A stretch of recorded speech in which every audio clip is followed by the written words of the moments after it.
మనం చదువుకున్న ఈ కీర్తనలో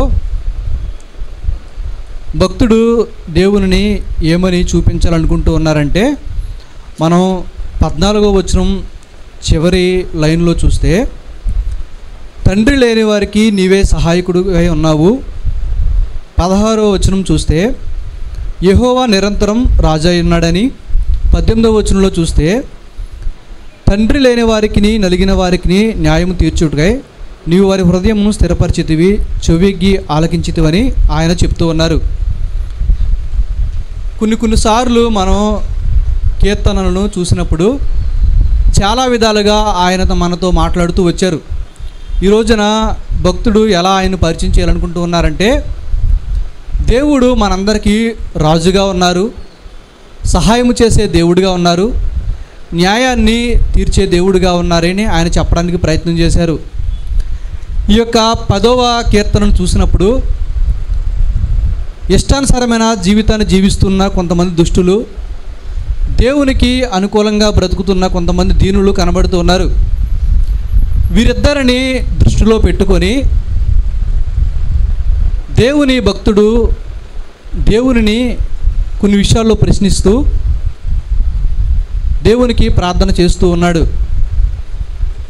మొదటి వచనంలో చూస్తే, అలానే 13వ వచనంలో చూస్తే దావీదు గారు దేవునిని ప్రశ్నిస్తూ ఉన్నారు.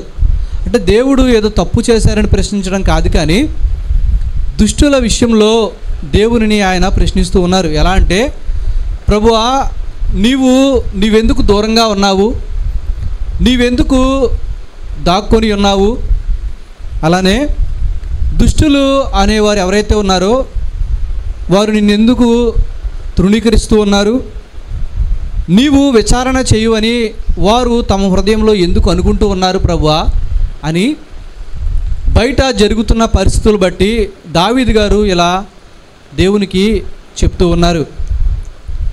ఇలాంటి సందర్భాలు మనం చూసినప్పుడు హబకుకు పుస్తకంలో కూడా హబకుకు గారు ఇలా ప్రార్థన చేస్తూ ఉన్నారు.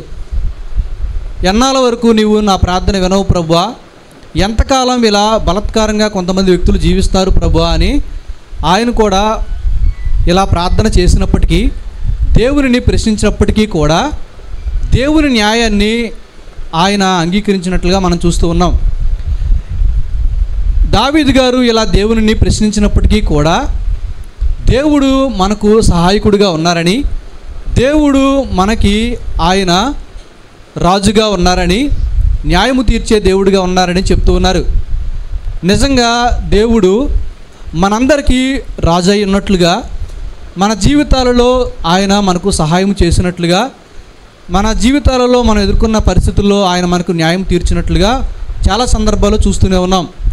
ఆనాడు ఇశ్రాయేలు ప్రజల జీవితాన్ని మనం చూస్తే దేవుడు వారిని ఐగుప్తు దేశం నుంచి బయటికి విడిపించే విషయంలో అక్కడ వారికి న్యాయాన్ని చేసి వారికి రాజుగా ఉండి వారికి సహాయం చేసినప్పటికీ కూడా, దేవుడు వారికి రాజుగా ఉన్నప్పటికీ కూడా రాజుగా మాకు మరొకరు కావాలని వారు కోరుకున్నారు. ఇలాంటి పరిస్థితులు మనం ఆలోచన చేస్తే, ఒకవేళ ఈ లోకంలో దేశానికి ఒక రాజు ఉండొచ్చు, రాష్ట్రానికి ఒక రాజు ఉండొచ్చు. ఈ రాజులు అనేవారు ఎవరైతే ఉన్నారో వారికి కొన్ని కాల పరిమితులు ఉన్నాయి. వారు ఒక 5 సంవత్సరాలు మహా అయితే పరిపాలన చేస్తారు. కానీ ఈ మన దేవుడు ఎవరైతే ఉన్నారో, నేను మీకు రాజుగా ఉన్నప్పటికీ, నేను మీకు ప్రభువుగా ఉన్నప్పటికీ, నేను మీకు సహాయం చేసే దేవుడిగా ఉన్నప్పటికీ కూడా మా అందరికీ మరొక రాజు కావాలి, మా అందరికీ న్యాయం చేసే మరొక రాజు కావాలి. నేనే మీకు రాజుగా ఉండడానికి ఇష్టపడ్డాను, నేనే మీకు చాలాసార్లు సహాయం చేశాను, కానీ మీరు మాకు రాజు కావాలి రాజు కావాలి అని ఇలా అడుగుతూ ఉన్న విధానాన్ని బట్టి వారికి సౌలు గారిని రాజుగా ఏర్పాటు చేశారు. కానీ ఇక్కడ మనం చదువుకున్న ఈ 10వ కీర్తనలో చూస్తే యెహోవా నిరంతరం రాజు అయి ఉన్నాడు. ఒక 10 సంవత్సరాల వరకే దేవుడు మనకు రాజుగా ఉన్నారని, ఒక 20 సంవత్సరాల వరకే దేవుడు మనకు రాజుగా ఉన్నారని బైబిల్ గ్రంథంలో ఎక్కడా లేదు. ఇలాంటి పరిస్థితుల్లో మనం కొన్ని విషయాలు చూడొచ్చు. ఈ పుస్తకం అంతటిని కూడా మనం చూసినప్పుడు దుష్టులుగా జీవిస్తున్న వ్యక్తులు ఎవరైతే ఉన్నారో, దీనముగా జీవిస్తున్న వ్యక్తులు ఎవరైతే ఉన్నారో వాళ్ళ విషయంలో దేవుడు ఎలా రాజుగా ఉన్నారు, వాళ్ళ విషయంలో దేవుడు చేసే సహాయం ఎలా ఉంటుంది, వారి విషయంలో దేవుడిచ్చే న్యాయం ఎలా ఉంటుందని భక్తుడు మనకి చెప్పడానికి ఇలా ప్రయత్నం చేశారు. ఉదాహరణకు ఎస్తేరు పుస్తకంలో మనం ఒక సందర్భాన్ని చూస్తే, ఒక వ్యక్తి దుష్ట ఆలోచనలు కలిగి పగ పెట్టుకొని విరోధిగా జీవిస్తూ దేవుడు తనకిచ్చిన అధికారాన్ని దుర్వినియోగం చేస్తూ ఆయనకు కొంతమంది వ్యక్తులు సాగిలు పడలేదని ఆయన కూడా గర్వంగా జీవించాడు, దుష్ట ఆలోచనలు కలిగి ప్రవర్తించాడు. ఇలాంటి సందర్భంలో దీనుల పక్షాన దేవుడు ఉంటాడు అనడానికి ఒక ఉదాహరణ ఏంటంటే, ఆ వ్యక్తి కొంతమంది వ్యక్తులను చంపాలని ప్రయత్నం చేసినప్పటికీ కూడా దేన మనస్సు కలిగి దేన ఆలోచన కలిగి ఎస్తేరు గారు మరియు ఆయన సహోదరుడు మరి కొంతమంది దేవుని దగ్గరికి వచ్చి దేవుని సహాయాన్ని పొందుకొని దేవునిని వారు రాజుగా వారి జీవితంలోనికి ఆహ్వానించి దేవుడిచ్చే న్యాయాన్ని కూడా అక్కడ చూశారు. ఇలాంటి కొంతమంది వ్యక్తులు దుష్ట ఆలోచనలతో ఉన్నప్పుడు దీనముగా ప్రార్థన చేసిన వారి జీవితంలో దేవుడు చేసిన కార్యాలు ఎలా ఉంటాయి? ఒకవేళ రెండో ఉదాహరణను చూస్తే, ధనవంతుడు దరిద్రుడు అనే ఇద్దరు వ్యక్తులు కనబడుతూ ఉంటారు. దేవుడు మనుషులందరినీ కూడా యథార్థవంతులుగా ఈ లోకానికి పంపిస్తే, ఒక మంచి ఉద్దేశంతో ఆయన ఈ లోకానికి పంపిస్తే, కొంతమంది వ్యక్తులు అధికారాన్ని బట్టి, కొంతమంది వ్యక్తులు ధనాన్ని బట్టి, కొంతమంది వ్యక్తులు ఆస్తులను బట్టి వారు గర్వాన్ని వారి జీవితంలోనికి ఆహ్వానించి దుష్ట ఆలోచనలు కలిగి జీవించినట్లుగా మనం చూస్తూ ఉంటాం. ఒకవేళ ధనవంతుడి గారిని మనం చూస్తే, తన జీవితంలో తనకు ఉన్న ధనాన్ని బట్టి ఇష్టానుసారమైన జీవితాన్ని జీవించి ఆయన చనిపోయాడు. దరిద్రుడు అనే వ్యక్తి ఎవరైతే ఉన్నారో ఆయన లోకంలో బ్రతికినప్పుడు ఎంతో కష్టాన్ని అనుభవించి దేవునికి అనుకూలంగా జీవించి ఉన్న దానితోనే సంతృప్తిగా జీవించి ఆయన కూడా చనిపోయాడు. ఇద్దరూ చనిపోయారు. పాతాళంలోకి వెళ్ళి యాతన పడుతూ ఉన్నాడు, వేదన చెందుతూ ఉన్నాడు, వేదనకరమైన స్థలంలోనికి వెళ్ళి బాధపడుతూ ఉన్నాడు ధనవంతుడు. దరిద్రుడైతే అక్కడ చాలా సుఖముగా నెమ్మదిగా ఉన్నట్లుగా మనం చూస్తూ ఉన్నాం. గర్వంగా జీవించిన వ్యక్తి, దుష్ట ఆలోచనలతో జీవించిన వ్యక్తి పాతాళంలో ఉంటే, దీనత్వము కలిగి జీవించిన వ్యక్తి ఆయన పరలోకంలో ఉన్నట్లుగా మనం చూస్తూ ఉన్నాం. ఇది రెండవ ఉదాహరణ. మూడవ ఉదాహరణ చూస్తే, ఇద్దరు వ్యక్తులు మనకు కనబడుతూ ఉంటారు.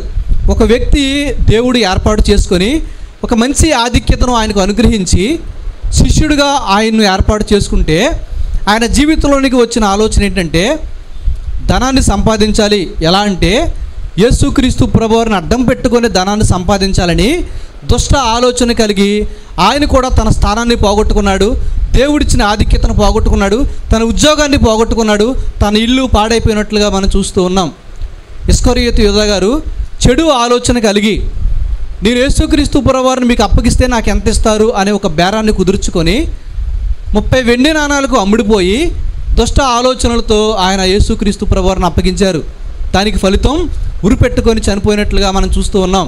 మరొక పక్కన పౌలు గారు అనే వ్యక్తి జీవితాన్ని మనం చూసినప్పుడు ఒకప్పుడు భయంకరమైన జీవితాన్ని జీవించినప్పటికీ కూడా యేసుక్రీస్తు ప్రభువారు ఆయన్ను మార్చుకొని ఆయన జీవితంలో యేసుక్రీస్తు ప్రభువారిని ఆహ్వానించిన తర్వాత దీనత్వముగా జీవించి డేరాలు కుట్టుకుంటూ బ్రతుకుతూ దేవుని సువార్తను ప్రకటించిన వ్యక్తి తన జీవితాన్ని అంతం వరకు నమ్మకంగా కాపాడుకొని నిత్య జీవానికి చేరుకున్నారు. ఈ 3 ఉదాహరణలు మనం చూసినప్పుడు దేవుడు వారి జీవితంలో ఎలా రాజుగా ఉన్నాడు, దేవుడు వారికి ఎలా సహాయకుడుగా ఉన్నారు, దేవుడు వారి జీవితంలో ఇచ్చిన న్యాయమైన తీర్పు ఎలాంటిదో మనం ఈ 3 సందర్భాల్లో చూసాం. నిజంగా ఈయన నిరంతరం రాజై ఉన్నారు. ఈయన రాజ్యము శాశ్వత రాజ్యం. కొంతమంది రాజ్యాలు అశాశ్వతమే, రాజ్యాలు కూలిపోవచ్చు, రాజుగా వారు అధికారం పోవచ్చు, కానీ ఈ మన రాజు, ఈ మన ప్రభు నిరంతరం ఉన్నట్లుగా మనం చూస్తూ ఉన్నాం. ఈయన రాజ్యం శాశ్వత రాజ్యం. అందుకనే తూర్పు దేశపు జ్ఞానులు హేరోదు గారి దగ్గరికి వచ్చి యూదులకు రాజుగా పుట్టినవాడు ఎక్కడున్నాడని అడుగుతూ ఉన్నారు. ఈ మాట హేరోదు గారు విన్నప్పుడు కలవరపడినట్లుగా మనం చూస్తూ ఉన్నాం.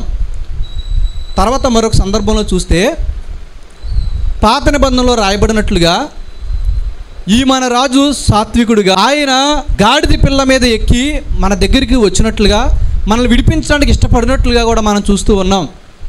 తర్వాత మరొక సందర్భంలో చూస్తే యేసుక్రీస్తు ప్రభువారు శిలువ మీద ఉన్నప్పుడు నీవు రాజువు కదా, నిన్ను నీవు విడిపించుకోలేవా, నిన్ను నీవు రక్షించుకోలేవా అంటే, నన్ను నేను రక్షించుకోవడానికి రాలేదు, మిమ్మల్ని అందరూ రక్షించడానికి వచ్చానని ఆయన చెప్పారు. ఇలాంటి గొప్ప రాజును మనం కలిగి ఉన్నాం. ఇలాంటి రాజును మన జీవితంలో మనం ఆరాధిస్తూ ఉన్నాం. ఎందుకంటే ఈయన గొప్ప న్యాయవంతుడిగా ఉన్నారు, ఈయన సహాయకుడిగా ఉన్నారు. ఒకవేళ ఆయన రక్షించుకోవాలంటే అది పెద్ద సమస్య కాదు, కానీ మనలందరినీ కూడా రక్షించడానికి ఆయనగానే సిలువలో బలైపోయారు. ఇలాంటి సందర్భాలను మనం చూసినప్పుడు ఒక పక్క దుష్టులు వారి ఆలోచనలతో జీవిస్తూ ఉన్నారు, మరొక పక్కన దీనమైన వ్యక్తులు దేవునికి అనుకూలంగా బ్రతుకుతూ ఉన్నారు. అందుకనే కీర్తనలో ఇలా ఉంటుంది, దుష్టుల ఆలోచన చొప్పున నడవద్దు, వారి మార్గంలో నిలవద్దు, వారి మార్గంలో నిలవకుండా మీరు జీవించాలి, ఒకవేళ వారి మార్గంలో మీరు జీవిస్తే నాశనానికి నడుపుద్ది ఆయన చెప్తూ ఉన్నారు. వారు వెళ్ళే మార్గం నాశనానికి వెళ్ళొద్దని ఆయన చెప్తూ ఉన్నారు.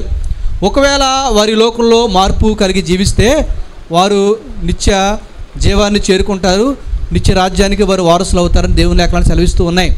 కానీ మనము దేవుని ఎలా ప్రార్థన చేయాలంటే, ప్రభువా మా ముందు ఎంతోమంది దుష్టులు కనబడుతూ ఉన్నారు, వారి అధికారాన్ని మా మీద ప్రదర్శిస్తూ ఉన్నారు, ధనాన్ని బట్టి వారు జీవిస్తూ ఉన్నారు, ధనాన్ని బట్టి వారు చెడుగా ప్రవర్తిస్తూ ఉన్నారు, వారిని మార్చండి ప్రభువా అని వారి కోసం మనం ప్రార్థన చేయాలి. నీవు న్యాయము తీర్చే దేవుడు ప్రభువా, హృదయాన్ని స్థిరపరిచే దేవుడు ప్రభువా, ప్రార్థన ఆలకించే దేవుడు ప్రభువా, సహాయం చేసే దేవుడు ప్రభువా, నీవు నిరంతరం నాకు రాజుగా ఉన్నావు ప్రభువా అని మనము వారి కోసం ప్రార్థన చేసే వారముగా ఉండాలి. అందుకనే ఆయన చెప్పే మాట ఏంటంటే, యెహోవా నిరంతరం రాజు అయి ఉన్నాడు. ఈ మన రాజు మన ఈ లోకంలో బ్రతుకున్నంతకాలం మాత్రమే కాకుండా చనిపోయిన తర్వాత కూడా ఆయన మనకు రాజుగా ఉండడానికి ఇష్టపడుతూ ఉన్నారు. తాత్కాలికమైన రాజులు మనకు కావాలా? కూలిపోయే ఈ రాజ్యాలు మనకు కావాలా? మన జీవితాన్ని మార్చిన రాజు కావాలా? ఈ లోకంలో మాత్రమే కాకుండా చనిపోయిన తర్వాత కూడా నిత్య జీవంలో ఆయనతో కూడా మనల్ని ఉండాలి అని కోరుకునే రాజు కావాలా అనే ఒక నిర్ణయానికి రావాలి. ఇలాంటి గొప్ప రాజును మన జీవితంలో కలిగి ఉన్నందుకు మనము చాలా గొప్ప వ్యక్తులము, ధన్యులము అని దేవుని లేఖనాలు సెలవిస్తూ ఉన్నాయి. కాబట్టి మనము ఇలాంటి ఆలోచనలో ఉన్నప్పుడు నిజంగా నీవు న్యాయం తీర్చే దేవుడు ప్రభువా, సహాయం చేసే దేవుడు ప్రభువా, నా ప్రార్థన ఆలకించే దేవుడు ప్రభువా, నలిగిన నా హృదయాన్ని నీవు స్థిరపరిచే దేవుడు ప్రభువా, సహాయం చేసే దేవుడు ప్రభువా, న్యాయాన్ని తీర్చే దేవుడు ప్రభువా అని మనము ఇలాంటి కోణంలో కూడా మన ప్రభువుని గుర్తు చేసుకోవాలి. ఎన్నోసార్లు ఆయన రక్షకుడుగా, విమోచకుడుగా, విడిపించే దేవుడుగా, ప్రార్థన ఆలకించే దేవుడుగా, ఆశ్రయాన్ని ఇచ్చే దేవుడుగా మనం గుర్తు చేసుకుంటూ వచ్చాం. ఈరోజు దేవుడు మనకి ఆయన రాజుగా ఉండడానికి ఇష్టపడుతూ ఉన్నారు, ఆయన మనకు సహాయం చేయడానికి ఇష్టపడుతూ ఉన్నారు, ఆయన మన ప్రార్థన ఆలకించడానికి ఇష్టపడుతూ ఉన్నారు, సరైన తీర్పును తీర్చడానికి ఇష్టపడుతూ ఉన్నారు. ఒకవేళ కొంతమంది వ్యక్తులు మన ముందు కనబడే వ్యక్తులు మనకు అన్యాయాన్ని చేయవచ్చు, మనకు వారు న్యాయాన్ని చేయకపోవచ్చు, తాత్కాలికంగా వారు తప్పించుకోవచ్చు, తాత్కాలికమైన సంతోషాన్ని పొందుకోవచ్చు, కానీ దేవుడు న్యాయవంతుడు. మన దగ్గర తప్పించుకోవచ్చు కానీ వారు దేవుని దగ్గర తప్పించుకోలేరు. ఇవే ఉదాహరణలు మనం ఎస్తేరు పుస్తకంలో చూసాం, ధనవంతుడు దరిద్రుడి విషయంలో చూసాం, ఇస్కరియోతు యోధా గారు పౌలు గారి విషయంలో చూసాం. వారైతే బ్రతికి ఉండగానే వారి జీవితంలో నాశనాన్ని చూసిన వారు కొంతమంది అయితే, చనిపోయిన తర్వాత అక్కడికి వెళ్ళి బాధపడిన వారు మరికొంతమంది ఉన్నారు. కాబట్టి రాజుగా మనం ఆయన్నే మన జీవితంలోకి ఆహ్వానిద్దాం, ఆయన్నే రాజుగా పెట్టుకుందాం.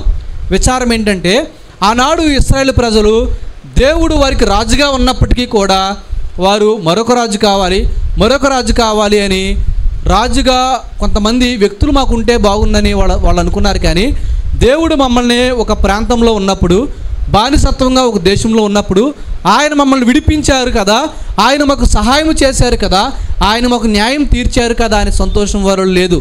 రాజు కావాలి, రాజు కావాలి అని ఒక మాట మీదే వారు పోరాడారే తప్ప, దేవుడే నాకు రాజుగా ఉన్నప్పుడు, ఆయనే నాకు సహాయకుడిగా ఉన్నప్పుడు మరి ఇంకెవరో నా జీవితంలో ఎందుకు అని వారు ఆలోచన చేయలేకపోయారు. కానీ మనమైతే ఈ రాజే మన రాజు, ఈ రాజే సహాయం చేసే రాజు, ఈయనే నిరంతరం మనతో ఉండే రాజు, ఈయన రాజ్యమే శాశ్వత రాజ్యం, ఈయనే మనకు పరలోక రాజ్యాన్ని ఇవ్వగలరు అని మనం గుర్తుపెట్టుకొని ముందుకు వెళ్ళిపోదాం.